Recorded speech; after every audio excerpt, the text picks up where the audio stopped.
Hi and welcome to Conversations with Robyn. On today's program we have Glenda Anderson, who amongst many things is an expert in human design. And it is something that I've found very fascinating, and we're going to find out more about how it can work so well in your life. Glenda, thank you so much for being on the program. Thank you for having me. You are welcome. It's taken a while. It has. It's been an interesting process and journey getting me here, but I'm here today. We've finally got you. And Yes. human design is a fascinating, what, is it a science or? Well, it is a science. It's a very new science, and it can look very metaphysical because it has a lot of metaphysical sciences as part of its makeup. But at the end of the day, it's something that people can experiment with and actually use it like a science to see what works for them in their lives. Okay, now it's made up of what? Astrology? Kabbalah, I Ching, chakras, a bit of quantum physics containing neutrinos and things like that. And so it's quite a...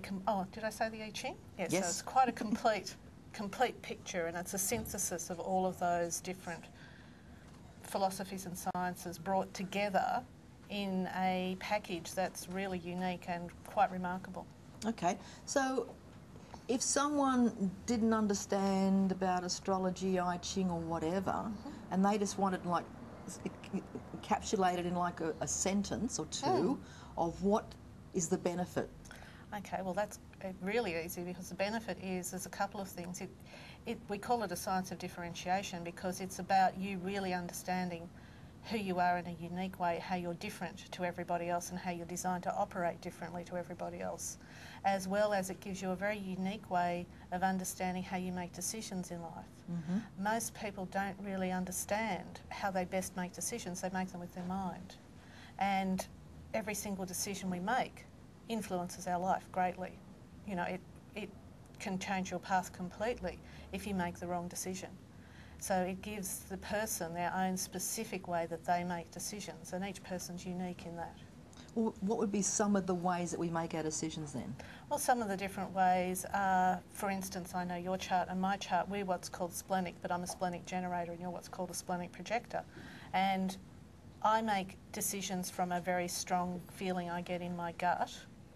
You make your decisions from a very, very powerful but gentle instinct and intuition. And some people have what's called an emotional way of making decisions, where they have an emotional wave which goes from high to low and back again, and they need to look at their decision over time as they experience their different shades of their emotions to know what's really right for them. Okay. And there's actually 11 different ways of making decisions, but going into all of them in depth is a little bit tricky.